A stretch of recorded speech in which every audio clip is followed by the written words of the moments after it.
উপন্যাস তুই আমার 7 মিনিট, পর্ব 42। সকাল থেকে রুহি তৈরি করে রেখেছে সব। আজই পালিয়ে যাবে তারা। অবির কথা মতো সবাইকে আজকে সারাদিন সময় দিয়েছে। আজের কাছেও ক্ষমা চেয়েছে, যদিও আয়াজ ক্ষমা করেছে কিনা তা জানা নেই। বাড়ির বাকিরা ঘুমিয়ে গেলে নিজেও তৈরি হয়ে নেয়। আয়াজকে ইচ্ছে ঘুমের ওষুধ খাইয়ে দিয়েছে, আর বাকিদের রুহি খাইয়েছে। আপাতত বাড়ি নিস্তব্ধ। রুহি ইচ্ছে আর মাধবী দাঁড়িয়ে আছে এই ধান খাতের পাশে নির্জন রাস্তায়। এখান থেকে অবি রুহিকে নিয়ে যাবে।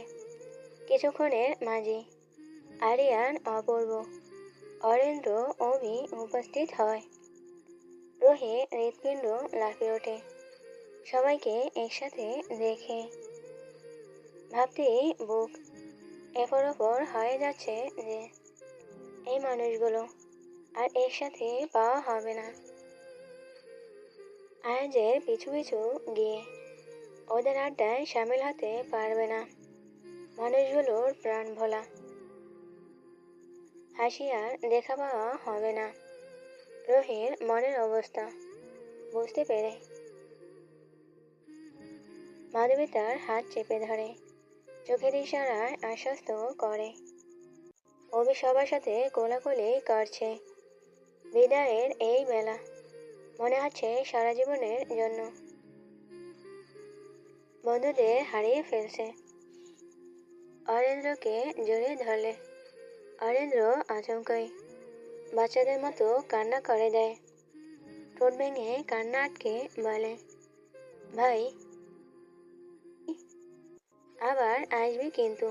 হ্যাঁ, তোকে আমাদের জন্য হলেও আসতে হবে। বউ পেয়ে বন্ধুদের ভুলে যাস না। গিয়ে ঠিকানা দিবি। আমরা সবাই মিলে তোর বাড়িতে আড্ডা দিতে যাব।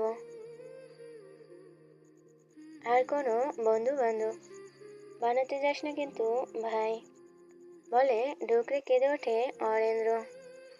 অবি অরেন্দ্রকে ধরে, নিজেও কান্না করে দেয়। অপূর্ব চোখ মুছে বলে, সবাই তোরা চলে যাবি একে একে। আমাদের আর কেউ মনে রাখবি না, থাকবি না যখন। তাহলে কেন মিশেছিলি আমাদের সাথে? অবি ঠোঁট চেপে বলে, আসবো আমি, সব ঠিক হলে আবার একসাথে হব। তখন আজীবন আমরা একসাথে থেকে যাব। অরেন্দ্রকে ছেড়ে অবি আরিয়ানের সামনে গিয়ে দাঁড়িয়ে পড়ে। যেই মুহূর্তে চোখ লাল করে তাকিয়ে আছে, হয়তো কঠোরতা ভেঙে কাঁদতে চাইছে না। অবি আচমকা তাকে জড়িয়ে ধরে, ডুকরে কেঁদে ওঠে। আমার সব বিপদ আপদে তোরা যেমন পাশে ছিলি, তেমন করে কেউ কখনো ছিল না। আমি জানি না তোদের ছেড়ে গিয়ে কিভাবে থাকবো।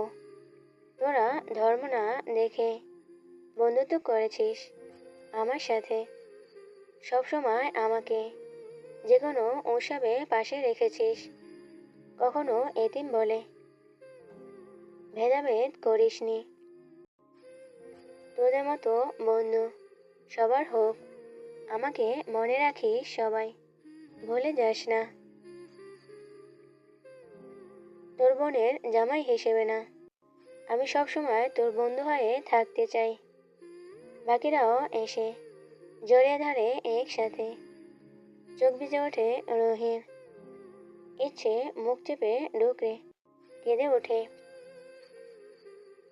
বন্ধুত্ব মহলের সাথে কাটানো সময়গুলো ছিল জীবনের শ্রেষ্ঠ মুহূর্ত, যেখানে ছিল না কোনো স্বার্থপরতা, ছিল না কোনো অহংকার। একসাথে হলে দুনিয়ার সব বিভীষিকা ভুলে গিয়ে হাসি আর আনন্দে মেতে উঠেছে। একজনের বিপদে আর একজন জান দেওয়া হলেও ঢাল হয়েছে। কত শত স্মৃতি পড়ে রবে নিবিড় অবহেলায়। একটা সময় কেউ সেগুলো মনে করতে চাইবে না। একে একে সবাই অবের মতোই নিজ নিজ সংসার নিয়ে ব্যস্ত হয়ে পড়বে। অকারণে হাসাহাসিগুলো স্থগিত হয়ে যাবে সেখানে। কেন যেন মনে হচ্ছে এটাই সবার শেষ একসাথে হওয়া। মনে হচ্ছে এটাই যেন সেই বিদায়। অভি কান্না জড়ানো কণ্ঠে বলে, আয়াজকে বলিস ক্ষমা করে দিতে। এই শেষ সময়টাতে ওকে রাখতে পারলাম না। বলিস যেন দোয়া করে আমাদের জন্য। সবাই পাথর হৃদয় নিয়ে দাঁড়িয়ে থাকে। অভি ইচ্ছের কাছে গেলে ইচ্ছে আবারও কান্না করে দেয়। অভি হাসার চেষ্টা করে বলে, ধুর পাগলি, এত কান্নার কি আছে? মনে হচ্ছে আমি শ্বশুরবাড়ি চলে যাচ্ছি। আমরা আবার একসাথে হব। ততদিন নিজেকে মানিয়ে নিস আর আয়াজের সাথে বাজে ব্যবহার করিস না। ও তোকে খুব ভালোবাসে রে। পাগল হয়ে যাচ্ছে ছেলেটা। একটু সময় দিস। ভাবি দোয়া করবেন আমাদের জন্য। আসছি। অভি মাধবীকে স্বাভাবিকভাবে বলল। রুহি স্বাভাবিকভাবে বলতে পারল না। সর্বপ্রথম মাধবীকে জড়িয়ে ধরে ক্ষমা চায়। একে একে সবার কাছে ক্ষমা চাওয়া শেষে আবারও ফিরে আসে মাধবীর কাছে। আশিকে শেষবারের মতো দেখার জন্য মন ছটফট করছে, কিন্তু তা তো আর সম্ভব নয়। মাধবী সান্ত্বনা দিয়ে বলে, কান্না করিস না। গিয়ে মরে যাচ্ছিস না, আর আমিও হারিয়ে যাচ্ছি না। পৌঁছিয়ে একটা চিঠি লিখবি। সবাই অপেক্ষায় থাকবো। সাবধানে যাবি। তারপর অবির উদ্দেশ্যে বলে, আমার বোনকে যেন কখনো কষ্ট দেওয়া না হয়। যেমন নিয়ে যাচ্ছেন, পরিস্থিতি ঠিক হলে আবার তেমনভাবে ফেরত দেবেন। অবি মাথা নাড়িয়ে সম্মতি জানায়। এরপর আবারও শেষবারের মতো সবার সাথে মুসাফা করে। গরুর গাড়িতে উঠে বসে। সকলের মনই যেন মানতে নারাজ। গরুর গাড়ি চাকা চলতে শুরু করলেও মন সবার এক জায়গাতেই স্থির। বিদায়ের অলিঙ্গনে ভার হয়ে আছে মন। শেষবেলায় চাইলেও কেউ হাসি মুখে বিদায় দিতে পারল না। যতক্ষণ গাড়িটা দেখা গেল ততক্ষণ সবাই তাকিয়ে থাকে। অতঃপর ধীরে ধীরে গাড়িটা চোখের আড়াল হয়। সাথে আড়াল হয় হাসি খুশি বন্ধু মহলের হাসি খুশি দুটি প্রাণ। অভি আর রুহিকে বিদায় দিয়ে মাধবী বাড়ি ফিরে এসে আরিয়ানের ঘুমিয়ে যাওয়া অপেক্ষা করে। আরিয়ানের খাবারেও ঘুমের ওষুধ মেশানো হয়েছে। কিছুক্ষণের মধ্যেই ঘুমিয়ে যাবে। মাধবী আজ চলে যাবে জিন রাজ্যে। কালই যেত। শুধু অভি আর রুহিকে বিদায় দেওয়ার জন্য থেকে যায়। বেশ কিছুক্ষণ পর আরিয়ান ঘুমিয়ে গেলে মাধবী উঠে বারান্দায় যায়। কিছুক্ষণ নীরব ভাবনা চিন্তা করে। গ্রামের অবস্থা সম্পর্কে সে অজ্ঞাত, তবে এতটুকু জানে যে অবস্থা ভালো নেই। এখন সে যদি চলেও যায় তাহলে কবে ফিরতে পারবে জানা নেই। গ্রামের মানুষগুলোকে এমন বিপদের মুখে ফেলে স্বার্থপরের মতো চলে যাচ্ছে। ফিরে এসে আর হয়তো রাজত্ব পাবে না। গ্রামের লোকজন তাকে ভুলে যাবে। এরপর চাইল চিরচেনা গ্রামটাকে তৃপ্তি ভরে দেখতে পারবে না, কিন্তু এখন যে তার কিছুই করার নেই। তবে সে চাইল, পারত আরিয়ানকে সব জানাতে। তাহলে আরিয়ান হয়তো ওই পরিসহ ওকে বুদ্ধি দেওয়া সবাইকে শাস্তি দিত। কিন্তু কেন যেন মন সায় দিচ্ছে না এসবে। বড্ড ইচ্ছে করছে সব ছেড়ে ছুঁড়ে একা কোথাও পালিয়ে যেতে। আর এটাই সেই সুযোগ। হয়তো আরিয়ান তাকে পাগলের মতো খুঁজবে, খুব কষ্টও পাবে হয়তো। কিন্তু সে মনে মনে ভেবে নিয়েছে, আরিয়ান যদি তাকে খুঁজে না বের করে, আরিয়ান যদি তাকে খুঁজে না বের করতে পারে, তাহলে আর কখনো এখানে ফিরে আসবে না। আজীবন জিনরাজ্যেই কাটিয়ে দেবে। এবার তার অব্যাহতি দরকার। পরিশান্ত সে, এবার সে পালিয়ে যাবে নিজের সমস্ত সৌন্দর্য, সমস্ত আকর্ষণ নিয়ে পাড়ি দেবে অলৌকিক জিন জগতে। আর এখানে থাকা হবে না। সে পুরোদমে সিদ্ধান্ত নিয়ে ফেলে পরীকে ডাক দেওয়ার। তবে তার আগে আরেকবার ঘরে তাকে সে নিষ্পাপের মতো ঘুমন্ত মুখশ্রীতে চোখ বোলায়। তাচ্ছিল্য হাসে, ঠোঁটে বাঁকা হাসি উপস্থিতি রেখে জোরে জোরেই বলে, আপনি জেনে বুঝে এই স্বার্থপর নারীকে ভালোবাসলেন, যে নিজের স্বার্থ ছাড়া আর কিছুই বোঝে না। সে এতটাই স্বার্থপর যে আপনাকে ভালোবাসলো স্বার্থের জন্য, আর ছেড়েও যাচ্ছে স্বার্থের জন্য। যাকে আপনি একজন মানুষের জীবনে প্রথমবারের মতো আসা মহাবিশ্বের সবচেয়ে দামি এবং ষষ্ঠ সময় 7 মিনিটে উত্তরসূরি করলেন, সে আপনাকে তার মূল্য দিতে ব্যর্থ হয়েছে। ফিরে এসে বোধহয় আপনাকে আর পাঞ্জাবিওয়ালা হিসেবে পাওয়া হবে না। তবে আমাকে আর মধুবতী হিসেবে পাবেন না। অভি আর রুহি ময়মনসিংহ থেকে বেশ দূরে কুয়াকাটার এক ছোট বাড়ি ভাড়া নিয়েছে। আজই বিয়ে করবে বলে জানিয়েছে অভি। এই অচেনা জায়গায় এত রাতে কিভাবে কি করবে ভেবে পেল না রুহি। বিরক্ত হয়ে বলল, রাত তো প্রায় শেষই, কিছুক্ষণ পরই আজান পড়বে, কালই না হয় করি। অভি ঘোর আপত্তি জানিয়ে বলে, না, আজই। এত রাতে কোন কাজে আপনার? বিয়ে পড়ানোর জন্য বসে আছে, কিন্তু কাল পর্যন্ত তো দেরি হয়ে যাবে। কাল কি মরে যাব যে কাল পর্যন্ত দেরি হয়ে যাবে? তা না, কিন্তু আজ রাতটা কি করব?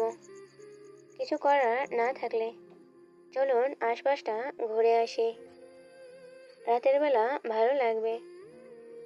রুহির মনের অবস্থার কথা ভেবে অভিও রাজি হয়। বাইরে চাঁদের আলোয় চারদিক আলোকিত। দরজায় খিলে একটা ছোট তালা ঝুলিয়ে দুজনে মাটির রাস্তায় হাঁটা ধরে। উদ্দেশ্য হাঁটতে হাঁটতে সমুদ্রের গর্জনে হারিয়ে যাবে। কিছুক্ষণে মাঝি তারা সমুদ্র পাড়ে পৌঁছে যায়। জীবনে প্রথমবারের মতো সমুদ্র দেখে রুহি আনন্দে বাখারা হয়ে যায়। ছুটে যায় নোনা জল ছুঁয়ে দেখার লোভে। পুরো এলাকাটা জনমানব শূন্য, শুধু চাঁদের আলোয় রুহি হাস্যোজ্জ্বল বদনটা ঝিলিক দিয়ে উঠছে। এতক্ষণে মন খারাপটা নিমেষে কেটে গেল নীল পানি দেখে। রুহি সাগরের পানিতে দুজনে প্রতিবিম্বের দিকে তাকিয়ে উচ্ছ্বাসী কণ্ঠে বলে, জানেন, আমার সমস্ত শখের মধ্যে এটা একটা ছিল। আপনার সাথে সমুদ্র বিলাস করব। আর যেন হঠাৎ করে শখটা পূরণ হয়ে গেল। অভি ঠোঁট কামড়ে হেসে বলে, আচ্ছা, হুম, আর কি কি শখ আছে? রুহি ভাবুক হয়ে বলতে শুরু করে, আপনার আর আমার একটা ছোট সংসার হবে। ওসব বিলাসিতার জীবন আমার লাগবে না। কেবল একটা ছোট মাটির ঘরে আমরা সংসার সাজাবো, যেখানে ছোট একটা প্রাণ পুরো উঠোন জুড়ে হেসে বেড়াবে। প্রতি সকালে আপনি শিউলি ফুল কুড়িয়ে এনে আমায় দেবেন। আমি সেগুলো শুকিয়ে যত্ন করে রেখে দেব। কাঠফাটা দুপুরে একসাথে উঠোনে খোলা বারান্দায় বসে খাবার খাবো। বিকেলে একসাথে দক্ষিণা হাওয়ায় ভেসে যাব। সন্ধ্যায় সারাদিনের ক্লান্তি শেষে একসাথে বসে গল্প করব। অর্ধেক রাত পর্যন্ত জ্যোৎস্না বিলাস করব। ব্যাস, আপাতত এতটুকুই শখ। এগুলো পূর্ণ হয়ে গেলে আর কিছুই চাই না। যদি ঈশ্বর বাঁচিয়ে রাখে, তাহলে তোমার সমস্ত শখগুলোকে একে একে পূরণ করব। আমরা বাড়ি কবে ফিরতে পারবো জানি না। যখন পরিস্থিতি ঠিক হবে তখন চলে যাব। আমরা জানবো কিভাবে ওদিকের পরিস্থিতি, সে আমি খোঁজ রাখতে পারবো। আর কেউ তো জানে না আমরা বর্তমানে কোথায় আছি। কাউকে জানাইনি। এখন যদি এখানে আমাদের কোনো বিপদ হয়, তাহলে ওরা তো আমাদের খুঁজেও পাবে না। তা ঠিক। সকালে আরিয়ানের ঠিকানায় চিঠি লিখে জানিয়ে দেব। আমার বিশ্বাসই হচ্ছে না অবশেষে আমরা একসাথে হয়েছি। ঈশ্বর আগে থেকে আমাদের জুটি লিখে দিয়েছেন, তাই একসাথে হতে পেরেছি। ঈশ্বর নয়, বলুন আল্লাহ। আল্লাহ চেয়েছে বলেই সম্ভব হয়েছে, নয়তো এত বাধার পরেও একসাথে হতে পারতাম না। একে তো ধর্মের ব্যবধান, তার উপর আপনি কম হলেও আমার থেকে 13-14 বছরের বড়। বয়সে খোঁচা দিচ্ছ। হতে পারো তুমি ছোট, কিন্তু বিয়ের জন্য আমার বয়স ঠিকই আছে। রুহি চাঁদের দিকে দৃষ্টি নিক্ষেপ করে বলতে শুরু করে, জানেন, আমি কখনো ভাবিনি এমন কিছু হবে। এমনকি আপনিও যে মনে মনে আমাকে পছন্দ করেন, সেটাও কখনো বুঝতে পারিনি। আপনাদের আড্ডায় সামিল হতে আমার বরাবরই ভাল লাগতো, তাই ভাইয়া গেলে ভাইয়ের পিছু পিছু চলে যেতাম। আস্তে আস্তে ওখানে সবাইকে ভাইয়ের চোখে দেখলেও আপনার উপর অদ্ভুত এক আগ্রহ কাজ করত আমার, যেটা কখনো হওয়ার ছিলই না। তবে যখন জানলাম আপনি হিন্দু, তখন মনটা ভেঙে গেল। এরপর অনেকবার চেষ্টা করেছি আপনাকে ভুলে থাকতে, কিন্তু পারিনি। মনকে কত বুঝ দিতাম যে আপনার মতো এমন সুদর্শন সুপুরুষ আমাকে কখনোই পাত্তা দিবে না। তার উপর ধর্মের ব্যবধান আর আপনার যে রাগ, আমার হয়তো কখনোই সাহস হতো না আপনাকে কিছু বলার মতো। কিন্তু যখন শুনলাম আমার প্রতিও আপনার অনুভূতি, তখন আমি কি যে খুশি হয়েছিলাম বোঝাতে পারবো না। মনে হয়েছিল এখন যদি পরিবারও মেনে না নেয়, তাহলে পালিয়ে যেতে পারবো। আর আজ সেটাই হলো। কাল হয়তো সবাই জেনে যাবে। সকালেই পুরো এলাকায় রটে যাবে কথাটা, সমাজের মানুষ আমার এবং আপনার চরিত্রে দাগ দিতে উঠে পড়ে লাগবে। দীর্ঘ 1 মাস ব্যাপী চলবে এই আলোচনা বহর। তাতে কি? ওসব তো আর আমি শুনবো না। আমি তো যাকে চেয়েছি তাকে পেয়েই গেছি বলে খিলখিল করে হেসে দেয় রুহি। অবিও হেসে দেয়। কিছুক্ষণ পর রুহি আবারও বলে, একটু পর আজান পড়লে একটা পাঞ্জাবি আর একটা শাড়ি কিনে আনবেন। বিয়েতে এসব না পড়লে বিয়ের মতো মনে হবে না। এরপর কাজী আর কিছু হুজুর ডেকে এনে প্রথমে মুসলিম হয়ে নেবেন, পরে কিন্তু বিয়ে শেষে ঘর গোছানো শুরু করতে হবে। তুমি তো এসব স্থানে থেকে অভ্যস্ত নও, কিভাবে সামলাবে সব? আপনি বুঝি খুব অভ্যস্ত? ওসব কিছু না, থাকতে থাকতে সব ঠিক হয়ে যাবে। এখন চলুন বাড়ি চলে যাই, কাল অনেক কাজ আছে। এখন তো এই সাগর সবসময়ই দেখতে পাবো। আর হ্যাঁ, বিয়ের পর কিন্তু আমি সবসময় শাড়ি পরবো। রোহির এত আগ্রহ দেখে অবি অবাক হয়ে জিজ্ঞেস করে, একটা সংসারে খুব শখ মনে হচ্ছে তোমার। রুহি আকাশে তাকিয়ে দুহাত বাড়িয়ে দিয়ে বলে, খুব। কাল থেকে সেই শখ পূরণ হবে। বাতাসে তোড়ে তাদের পরনের কাপড় শব্দ করে উঠছে। রুহি নিজে এগিয়ে গিয়ে ওর হাত ধরে বাহুতে মাথা রাখে। হাঁটতে হাঁটতে বলে, কাল থেকে পৃথিবীকে অন্যরকম করে দেখব। তাড়াতাড়ি চলুন। রাতটা দুজনে মেঝেতে দুপাশে দুটো মাদুর পেতে কাটিয়ে দিল। পরদিন সকালে রুহির কথা মতো অবি কয়েকটা শাড়ির সাথে মেল করে চুড়ি, টিপ, ঝুমকা কিনে নিয়ে আসে। সাথে একগুচ্ছ লাল গোলাপ আনতে ভুলে না। আলাদা করে বিয়ের জন্য একটা লাল টুকটুকে বেনারসি আনে। রুহির সামনে একটা আয়না রেখে বলে, নিন, এবার তৈরি হয়ে নিন। আমি কাজী এবং হুজুর সবাইকে ডেকে আনছি। এসে যেন দেখি লাল টুকটুকে বউ সেজে বসে আছেন। রুহি লাজুক হাসে। অবি চলে গেলে লাল শাড়িটা গায়ে জড়িয়ে নেয়, দুহাত ভর্তি করে। লাল চুড়ি পরে, খোপায় গোলাপ গুজে একদম সাদামাটা ভাবি বিয়ের জন্য তৈরি হয়ে যায়। চোখে একটু কাজল দেওয়া দরকার।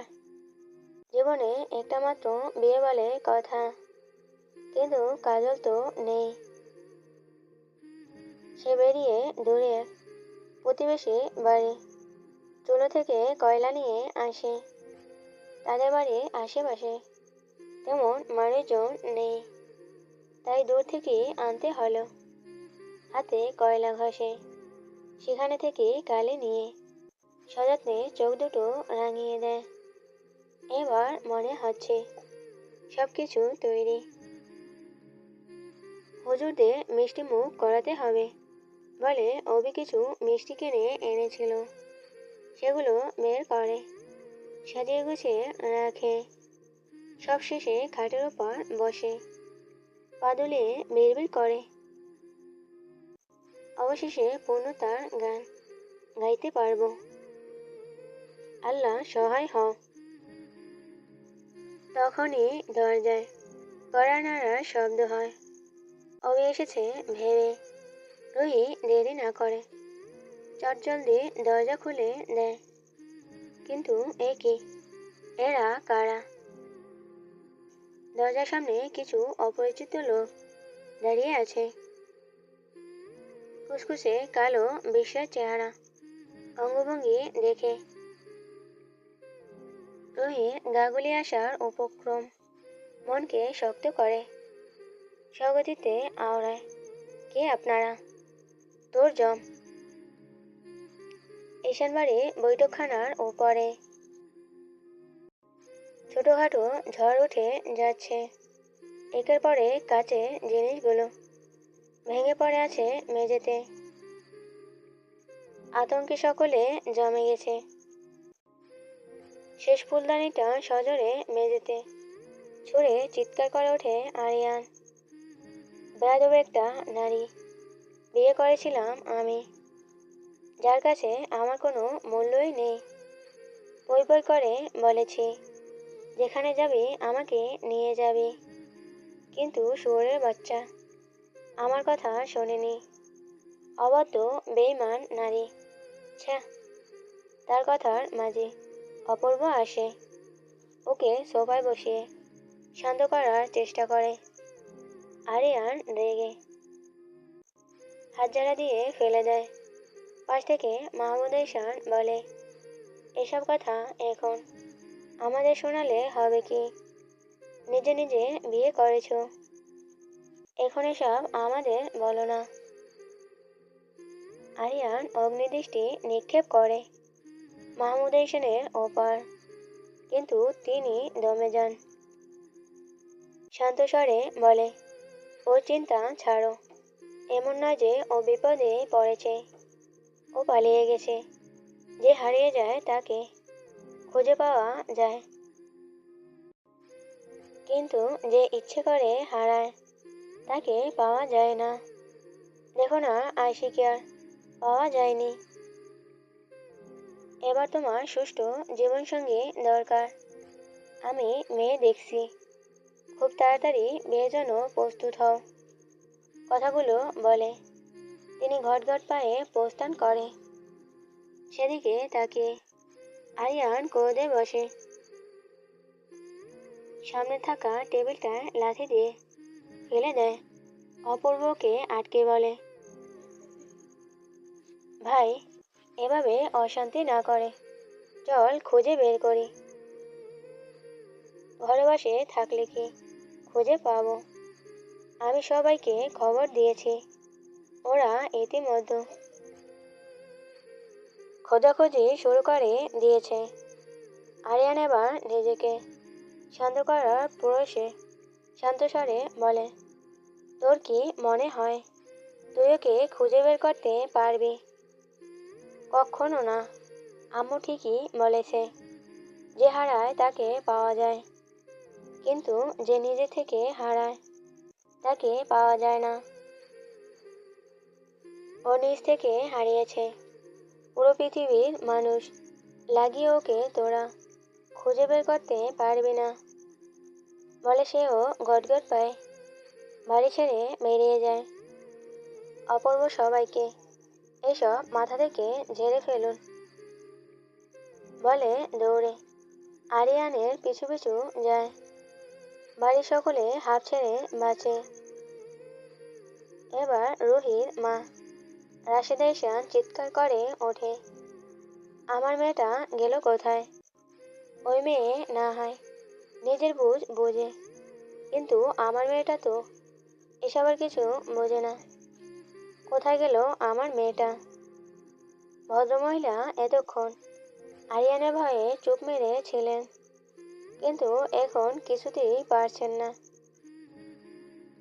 নমিতা ঈশান সান্ত্বনা দেওয়ার ভাষা খুঁজে পেল না।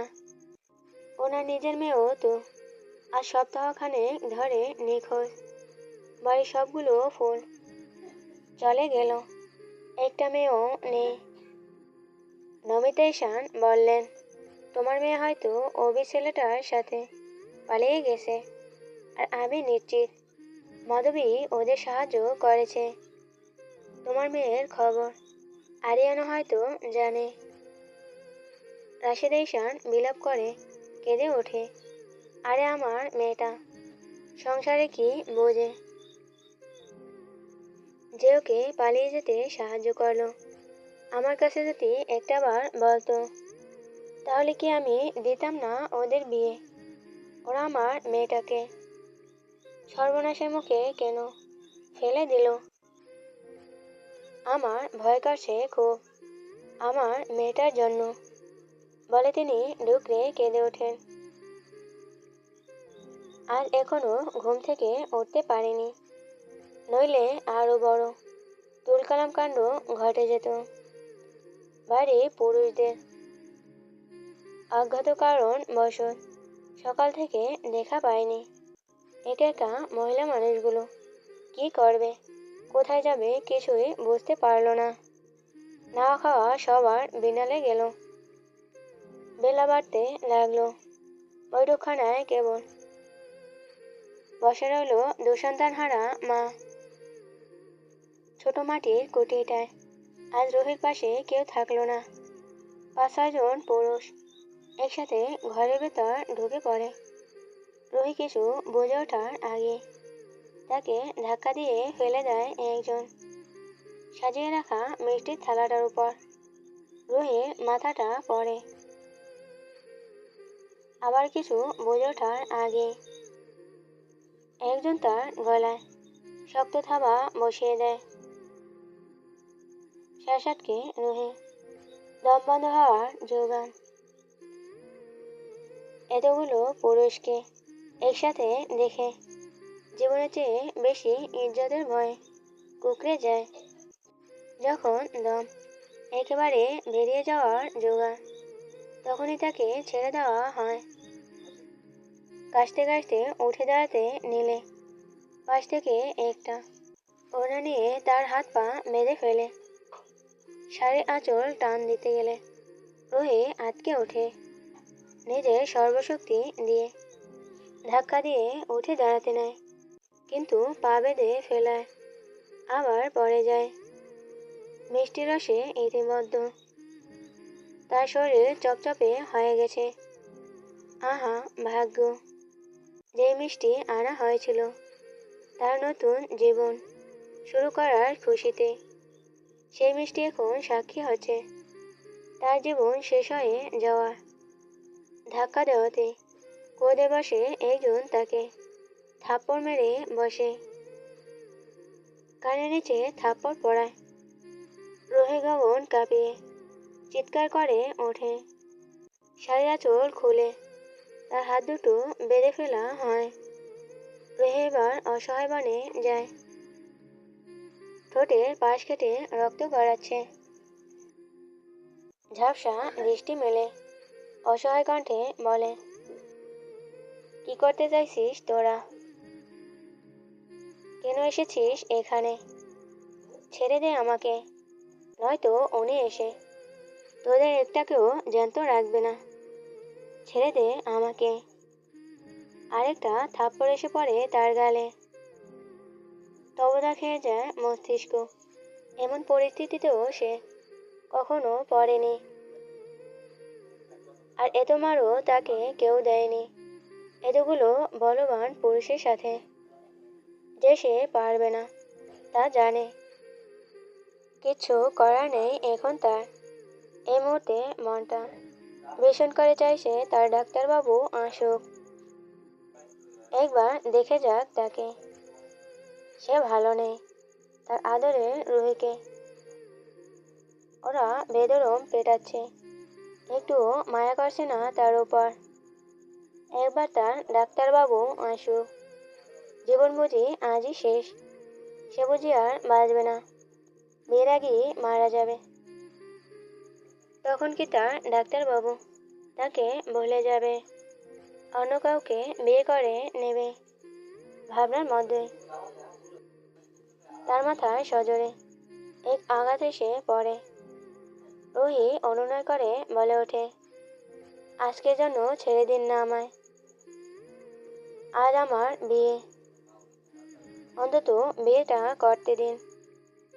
আমি ওনার জন্য সেজেছি লাল শাড়ি পরে। উনি এখনো আমাকে দেখেননি, ওনাকে আসতে দিন। উনি বলেছে আমাকে দেখবে। ওনার এখনো মুসলিম হওয়া বাকি। আমি মরে গেলে উনি মুসলিম হতে পারবে না। ছেড়ে দিন না আমায়। দেখুন সব তৈরি করা, শুধু উনি আসলে বিয়েটা করে নেব। বিয়ের পর না হয় আমাকে মেরে দিয়েন, না হয় পরিবার হারা হওয়াটা যে আমাদের সার্থক হবে না। উনি ফিরে এসে আমাকে লাল শাড়িতে দেখতে চেয়েছেন, সাদা কাপড়ে নয়। ছেড়ে দিন না। রুহি এত এত হৃদয় বিদারক কথা কারো কানে গেল না।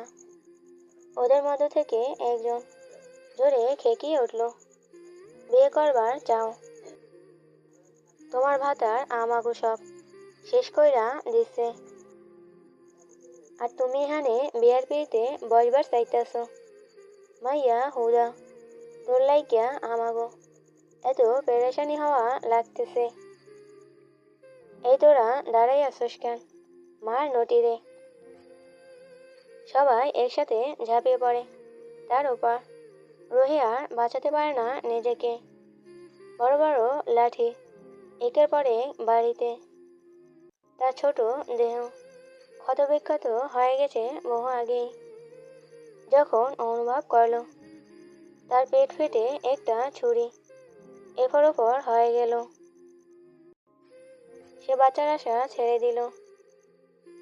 শেষ নিঃশ্বাস ত্যাগ করার আগে শেষবারের মতো বিড়বিড় করল, অভি, আপনি কোথায়? অভি বিশ্বস্ত শরীর নিয়ে হাঁটতে গিয়েও পড়ে যায় রাস্তায়। বুকে হাড়গোড় চূর্ণ বিচূর্ণ হয়ে যাচ্ছে রুহির চিন্তায়। গায়ে বিন্দু পরিমাণ জোর নেই, তবুও উঠে দাঁড়ায়। তখনই পেছন থেকে আবারও মাথায় এক বাড়ি এসে পড়তি হাঁটু ভেঙে বসে পড়ে। কিছুক্ষণ আগে আকস্মিক আক্রমণে কুল না পেয়ে কাজে আনতে যাওয়ার সময় বিধ্বস্ত হয় সে মারা গেছে ভেবে।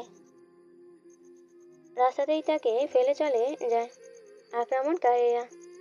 ওরা চলে যেতে অভি ধীরে ধীরে ওঠে, বাড়ির দিকে আসার চেষ্টা করে, কিন্তু মাঝপথে আবারও আক্রমণের শিকার হয়।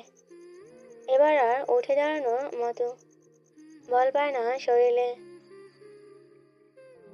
বিধ্বস্ত পরাজিত সৈনিকের ন্যায় ধীরে ধীরে শরীরটা পড়ে যায় মাটিতে। ধপ করে শব্দ তুলে হারিয়ে যায় পৃথিবীর বুক থেকে। সন্ধ্যা ঘনিয়ে রাত নেমে এসেছে ধরণীতে। ঝিরঝির বৃষ্টিতে চারপাশ আবছা হয়ে আছে। অভি ধীরে ধীরে চোখ খোলার চেষ্টা করে। প্রাণ পাখি এখনো উড়ে যায়নি।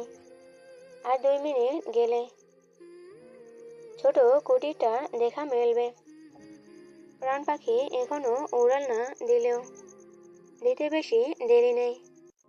মাথা ফেটে রক্ত গড়িয়ে বৃষ্টির জলে ভেসে যাচ্ছে। অধিক রক্তক্ষরণের ফলে শরীরে বিন্দুমাত্র শক্তির দেখা নেই। জায়গায় জায়গায় হাত পা ভেঙে গেছে। সেটা উঠতে গিয়ে টের পেল অভি। তবুও যে তাকে উঠতে হবে। ওই ছোট মুখটা হয়তো এখনো তার অপেক্ষায় বউ সেজে বসে আছে। তার জন্য হলেও তো পৌঁছাতে হবে। ওখানে পৌঁছে একবার মেয়েটাকে তার বউরূপে দেখে এরপর মরে গেলেও আক্ষেপ থাকতো না। বৃষ্টি ঝটকায় উঠতেও কষ্ট হচ্ছে, তবুও মাটিতে ভর করে উঠে দাঁড়ায়। ধীর পায়ে হেঁটে পৌঁছায় বাড়ির চৌকাঠে। এর মতো 2 বার পড়ে গেছে রাস্তায়। ফিনকি দিয়ে রক্ত ছুটেছে শরীর থেকে। দরজাটা হাট করে খোলা দেখে বুকের ভেতর মোচড় দিয়ে ওঠে। চটজলদি প্রবেশ করে ঘরের ভেতর। মাথা দুলে ওঠে তার। হাঁটু ভেঙে বসে পড়ে রক্তাক্ত রুহির সামনে। হাত পা বাঁধা অবস্থায় নিথর হয়ে পড়ে আছে ছোট শরীরটা। অভি দুর্লভ হাতে রুহির হাতটা নিজের হাতে মুঠোয় নেয়। গায়ে যতটুকু শক্তি আছে তা দিয়ে নরম হাতটা শক্ত করে ধরে। ললাটে শুয়ে কান্নায় ভেঙে পড়ে। আমি পারলাম না কথা রাখতে রুহি, পারলাম না। নিজের সাথে তোমার সাজানো জীবনটা ধ্বংস করে ফেললাম আমার পাপের জন্য। তোমার একটা সংসার হলো না রুহি, ক্ষমা করে দিও আমায়। শরীর ভেঙে আসছে অবির, নিঃশ্বাস নিতে হিমশিম খাচ্ছে। হঠাৎ করে গা গুলিয়ে বমি করে দেয়। শরীর অবশ পেরায়, হাত পা ব্যথায় ম্যাজম্যাজ করছে। না, আর সম্ভব না। সে গা ছেড়ে শুয়ে পড়ে রুহির পাশে। হাত বাড়িয়ে রুহি নিথুর হাতটা ছুঁয়ে দেখতে চায়, কিন্তু পারে না। সেভাবেই শুয়ে পড়ে রুহির কানের কাছে। মুখ নিয়ে ফিসফিস করে বলে, তোমার আল্লাহ কি লীলা, নিল তো দুজনকে একসাথে, সেজন্যই শুক্রিয়া। কিন্তু আমাদের আর সংসার হলো না, তোমার সবগুলো আর পূরণ হলো না। তবে আমার সব অপূর্ণতার ভিড়ে একমাত্র পূর্ণতার ভাগীদার জিতে গেছে আমাদের ভালোবাসা। পরজন্মে এবার ঘর সাজানো বাকি। এরপর আর কথা বলার সুযোগ হয়নি অবির। দুনিয়ার মায়া ত্যাগ করে দুটো আত্মা বিদায় নেয়, যাদের প্রতিশ্রুতি ছিল একসাথে থাকার, তারা আজ একসাথেই আছে। তবে কেউ আর কারোর সাথে কথা বলতে পারেনি, চোখ খুলে আর দেখা হয়নি একে অপরকে। আজও দুজন একে অপরকে বলতে পারেনি, আমি তোমাকে অসম্ভব ভালোবাসি। না বলার পরেও অজস্রবার বলা হয়ে গেছে। আজ এই বৃষ্টির রাতে বাইরে বৃষ্টির বেগ বাড়ছে, একের পর এক বিদ্যুৎ স্পর্শে আলোয় ঘর আলোকিত হয়ে আবার আঁধারে তলিয়ে যাচ্ছে।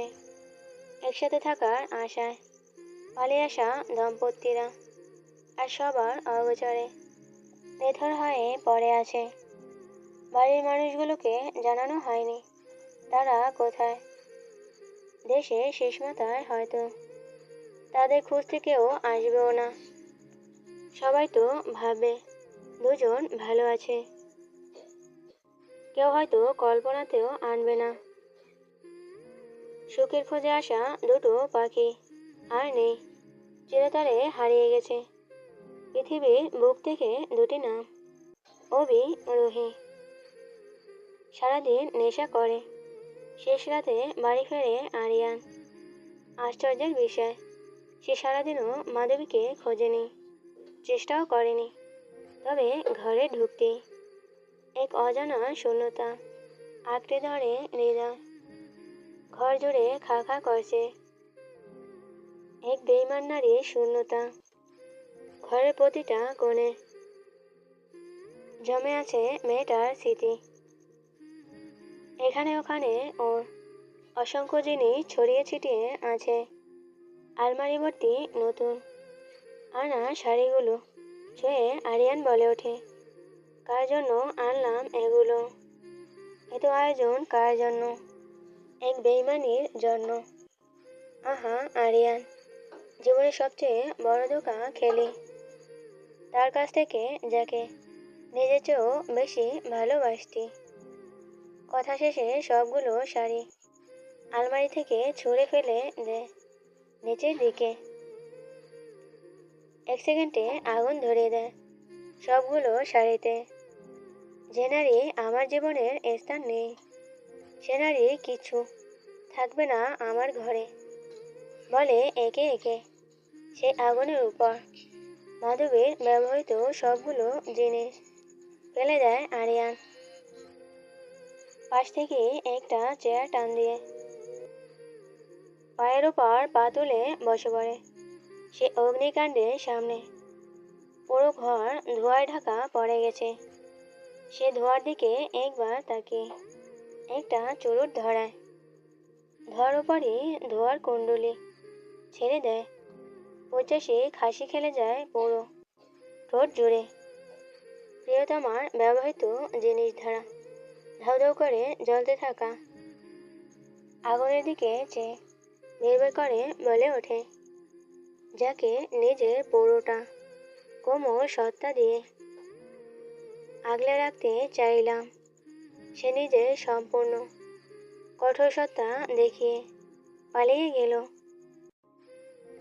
তার জেদের কাছে আমার তাহাজুদের দোয়াকেও হার মানতে হলো।